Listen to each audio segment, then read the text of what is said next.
pressure grows to leave Mad Aarhus Convention used to block UK building projects.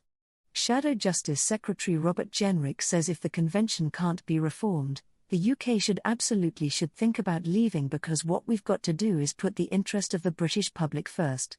Pressure is growing to renegotiate or leave an international convention blamed for slowing building projects and increasing costs after a judge warned campaigners they are in danger of the misuse of judicial review. Under the Aarhus Convention, campaigners who challenge projects on environmental grounds, but then lose in court against housing and big infrastructure have their costs above £10,000 capped and the rest met by the taxpayer.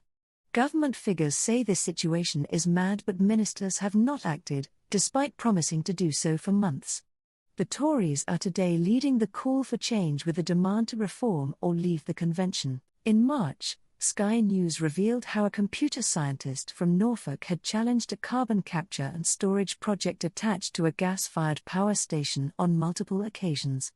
Andrew Boswell took his challenge all the way to the appeal court, causing delays of months at a cost of over £100 million to the developers.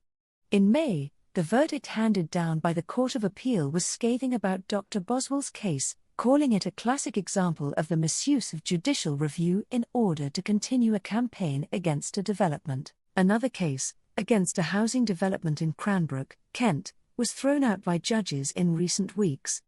The case was brought by CPRE Kent to preserve fields between two housing developments. John Watton from CPRE Kent suggested it would have been hard to bring the challenge without the costs being capped. Berkeley Holmes said after the dismissal that the situation was clearly absurd and highlights how incredibly slow and uncertain our regulatory system has become. Around 80 cases a year are brought under the Aarhus Convention. The way Britain interprets Aarhus is unique due to the UK's distinctive legal system and the loser pays principle. Barrister Nick Grant, a planning and environment expert, said the convention means more legally adventurous claims might be brought. However, he added that reform would be difficult. Fundamentally, the convention is doing what it was designed to do. It will be difficult for us to reform it internally without being in breach of our international law obligations. The Tories want action on the convention.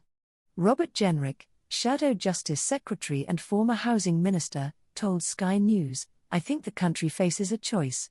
Do we want to get the economy firing on all cylinders or not?" He expressed skepticism about reforming the convention, saying the UK absolutely should think about leaving if reform isn't possible. Jenrick also attacked lawyers who work on Aarhus cases, saying, "A cottage industry has grown. There are activist lawyers with campaign groups who are now, frankly, profiteering from this convention. And it is costing the British taxpayer a vast amount of money."